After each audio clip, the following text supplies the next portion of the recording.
In nature, animals walk in flocks, hunt together, and take benefit of their achievement, being able to survive another day and reproduce a lot. However, if an animal is rejected and pushed away from its flock and left on its own, this is a death sentence to it. Isolated, it will have to face the dangers of a dark forest, full of threats, that it was never taught any form of defense against the stronger ones. This tale is passed on to all new animals that come to step into the world. They will have to find some way at all costs to escape this fate, being together or not. Coming up next on the countdown, Britney Spears with Lucky. This is a story about a girl named Lucky. Hi Alex, my name is Stephen Ray, what is yours? And today I want to talk about one of my favorite series, Overcompensating. And I know it doesn't look too much like the type of content I've been brought in. Equals a scream. Fight your way back to the surface. But since I like you guys so much, I came to bring it so you can like it as much as I do. So come quickly my George, cause we are down to another jungle. Overcompensating is a comedy series in the style of those high school movies and series, which I found particularly very similar to the Mean Girls, due to the fact that it ridiculous and make comedy out of social norms in those places. Shove it right up your hairy... Which here will be in university. The series is almost the type of exaggerated biography of its creator, Benito Skinner, who in the series plays the character Benny, a 19-year-old young man who leaves high school and goes to college. Benny, in his whole life, has always been the representation of what the golden boy of America is. People always feed an image in their heads that they knew Benny completely, but we are in a plot of self-discovery, and Benny has hidden his attraction to men since his childhood, and we can feel how much this suffocates him at all times. Always being on alert, even stopping himself from drinking to be careful with his words and not expose himself. And, in his head, an image on replay continues to haunt him about unfinished business. In a university diversity dynamic, he meets Carmen, a girl who is the total opposite of Benny. In her words, she was the common type of a student, and in her baggage, she carries the grief that she never gives herself room to feel. And now in college, everything will muffle this. In an improbable but inevitable way, they form a friendship, fragile but lasting. The college environment is totally divided, as if they were tribals. Benny and Carmen are accepted into the boys and girls tribals, separated just like in the games, like when you're children. Benny has a sister named Grace, the most alternative girl in college. Doesn't look like it? Just wait. She has a boyfriend named Peter, who fits Benny into his tribe of guys. Watching the scenes of them together, everything seems to take to the extreme the intentionally forced savagery they act with. Even in a scene of them literally imitating animals,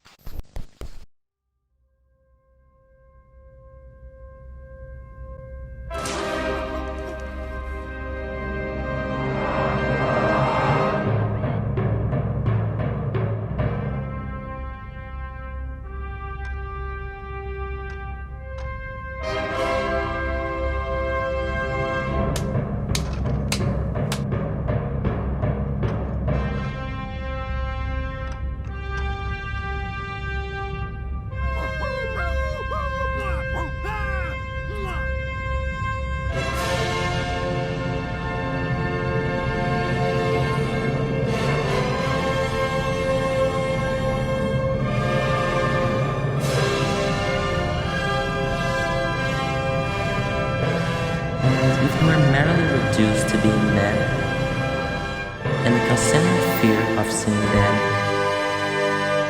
as less than that.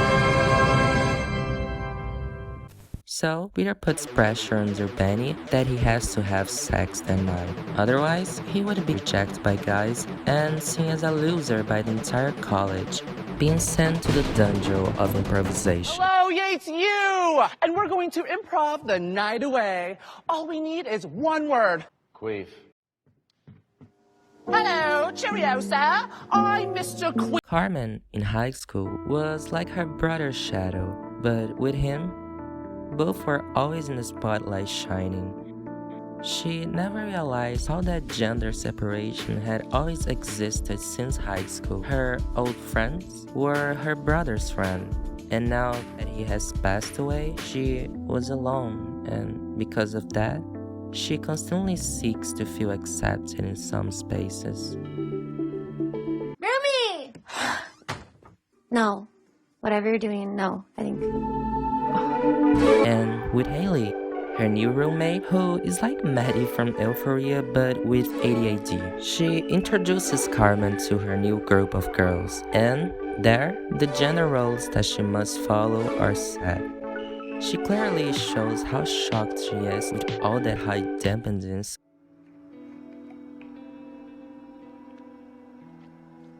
on male attention. But it still has fun because she's willing to fit in and participate. Her first gay mission was being to have a night of casual sex. Hey, you. Finally awake. And with crossed goals, Benny and Carmen follow on this journey together.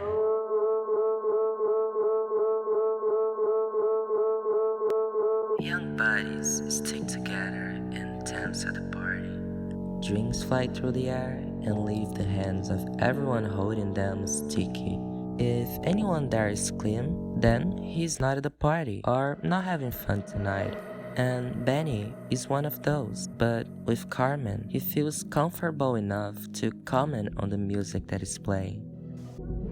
I love this song, the biggest songwriter of this generation. I never met a guy who likes Lorde. Both are having a moment where the weight of the mask is almost invisible. Carmen is happy to finally have something to talk about, but the hungry eyes around them speak louder, and on both sides, the weight of their mission comes back to the surface, and Benny retracts and starts acting like a macho man and kisses her in a weird way and takes her to his room.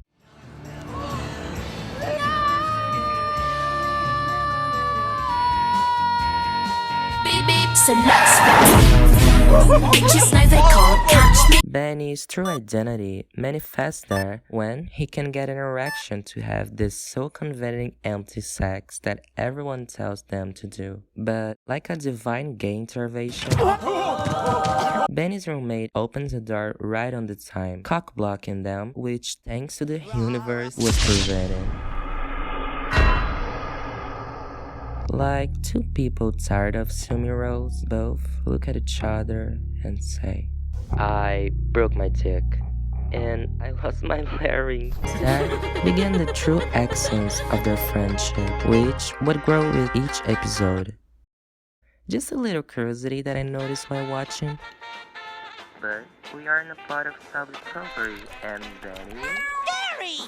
I love seeing the names of episode and series before watching, but in every episode, here has the name of some song from the 2000s. I just thought that it was really cool because they all have something to do with the episode itself. Anyway, continuing. You said you titty fucked me? You're literally a psycho. Like, what else are you lying about? Like every friendship, Benny and Carmen at certain part of the history have a disagreement and stop talking to each other for a period. Because of some stupid lies that those trips made them say. Separated, both lived in the peak of pretending that they could letting themselves to be molded into things where they couldn't recognize themselves.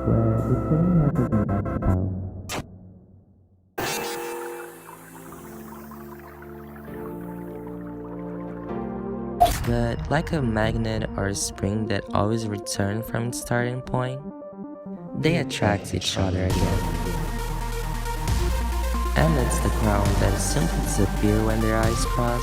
Benny was disappointed that his crush, a guy who made him feel like himself, was with a girl. And Carmen, for not having found the safety she thought she would feel.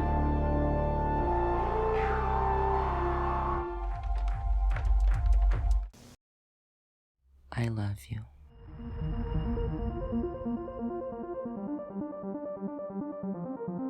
I love you too.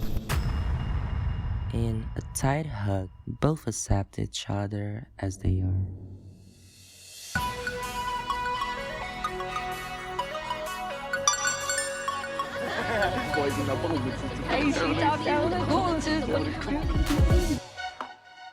On Thanksgiving, Carmen goes to spend the holiday with Benny's family, and along with them goes to the other most forgotten sister of the family, Grace. A character with complexes as deep as her brother. College was like a certain type of brainwashing where she buried all her most unique parts so deep that it was almost impossible to find them again. But there is one that always resists and come back again. When she started dating Peter, he made sure to make her his female Frankenstein, a freak, because she became highly dependent on her boyfriend, and made sure to kick out her only friend, Mimi, turning her into someone who, without him, stays alone like a stray dog. We'll play it. But, just like Benny and Carmen, like a reverse spell away from Peter due to some dramas of the series, she can finally leave without someone speaking her ears to be.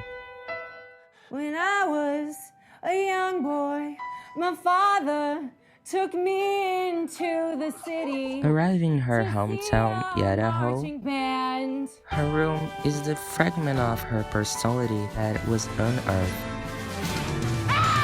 Like an Avril Lavigne or Ashley Simpson music video, it's the most beautiful mess that Grace could ever make. It was like 100% made of who she was, a girl, a real woman. In Home, we met her mother. It's the diva from American Horror Story. The character who is the reason I say Grace suffered the brainwashing. Catherine embraces her own femininity without worrying about others and really welcomes Carmen to the girls' team. Carmen, feeling like the loneliest person in the world, finds comfort in her. On native soil, the sanctuary of his old version, Benny is forced to revisit the memory it always recognized in his flashes in his head. On his high school football team, one of the players is the name Sammy. An ordinary guy, he doesn't exceed in forced masculinity, but just like Benny, he is also reclusive about his real identity. But one day... So, you're saying you think Lady Gaga is sexy? Yeah, very sexy. And what about me? Think I'm sexy? He decides, opens up to Benny, and asks if they both have both feelings. And in a kiss attempt, Benny aggressively and slightly contracts and feels the worst kind of internal shame, pushes him, and get out of the car. Sammy spent all the time while Benny was out of town ruminating in his own thoughts of guilty and shame. Both see each other again at the bar. Their eyes cross and the flame reignites again. No, let me speak, Benny. I misunderstood things. Just then. I'm so sorry. I'm the one who should apologize. I was an asshole. I was scared and I still am. Blood flows back. Color returns to both of their souls. But there is still an obstacle. Benny's old friends continue to trap him in the old wheel of savagery, but he decides to leave and hold Sammy's hand for the first time. Then both in a dark corner, but now illuminated by their love,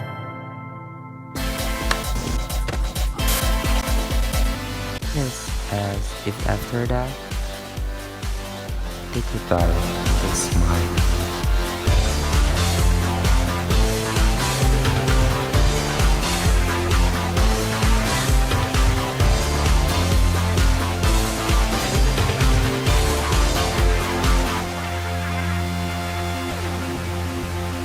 These are the real siblings, the ones who embrace their own weirdness, their own ways of living, because they were born this way.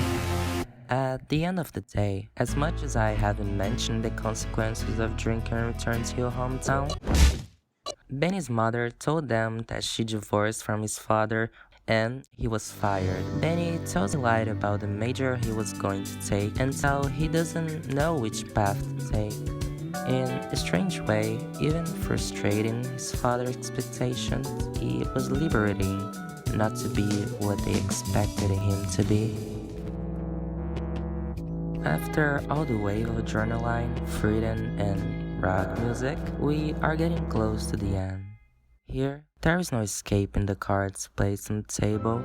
Benny is super nervous because he and Carmen join a type of college secret society, but due to offenses they made against him and his friend, they leave, but Benny lies and stays there, as if we're the only part of his old version that he didn't have the courage to let die.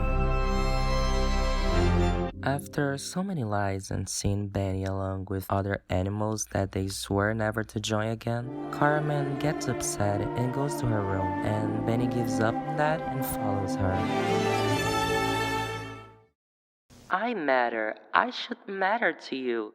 After all the shit they wrote about me, all you do is lie to me. I'm a fucking coward, but if there's any consolation, I just quit. Quit? I quit because I can't do this show, this trade thing, whatever this fuck is. I'm really starting to think that I'm better off in the closet. That's your comfort zone.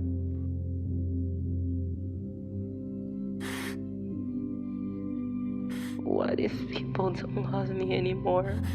I love you. And look how I treat you. I'm a shitty friend. I'm even shittier. Like, I fucked your sister's boyfriend and didn't have the guts to tell her. We're the best friends of shit. Did you just call me your best friend? You're pregnant. I'll help you raise it. I'll drop out. No. Again, both allow themselves to be vulnerable in front of each other. Fragile, but lasting.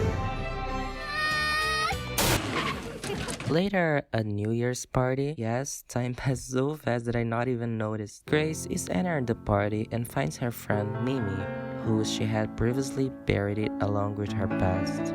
But after Thanksgiving, she's willing to be a zombie girl, just like her friend. When Benny and Carmen arrive at the party along with Maddie with ADHD, Peter arrives there, totally ecstatic for thinking he got away scot-free, because it was him who talked about Carmen and Benny and other students on the sliding Reddit of that secret society. When he tries to enter and Grace stops him, he thinks he still has any control over his freak, but out of her broken pieces, Grace made a beautiful mistake. We discovered that without him, she could be whole. And Peter, in a last attempt to just cause discard, says that he hooked up with Carmen, and Grace, in a mature act, claims that she already knows, but doesn't kick Carmen out, but kicks out the real cause of all her suffering. Peter is the representation of what is the constant need to be accepted and the terror of being seen in fragility. And this is what condemns him in moments. Not physical because there are still many animals around him, but the sad reality that he'll always have to pretend and perform. But this Christmas will have more conflicts to be resolved. Grace says she doesn't want to talk with Carmen after she tries to explain herself. Fuck you, Carmen, but I don't care. You knew, didn't you? Danny, one of my friends fucked your girlfriend, and I would have at least told you. And Carmen, with her sadness, created some reason a trail of tragedy. And when she goes outside to get some air, when she sees Miles, the guy that I said Benny loved, never confessed his feelings to Miles, but he apparently is straight. She, in an act of pure longing, accepts his kiss without knowing why. All the disappointment falls upon his body. Carmen was the only one who saw him completely. Where was the love? The betrayal really upset Benny, and going inside, he just wanted to escape from there as fast as possible. But Carmen, trying to explain herself, made him say things he shouldn't, and she puts the final nail at the coffin. Why did you do that? You're a friend of shit. Don't say that. Are you gonna fuck with him too? Oh, because I'm a slut, huh? I fuck with everyone. You fuck everyone's boyfriend. And you want to fuck everyone's boyfriend. What?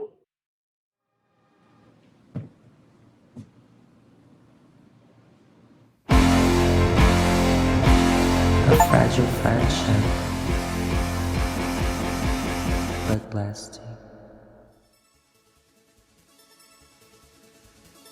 Thank you so much for watching, guys. I hope you liked this series as much as I did. It has some lessons that I think go beyond comedy and rushed sex. I'm very excited for some reason too. I promise to bring it here when it releases. Happy Pride Life! It's not long cause I'm very late, but see you when the sun rises again. Bye, Lilacs.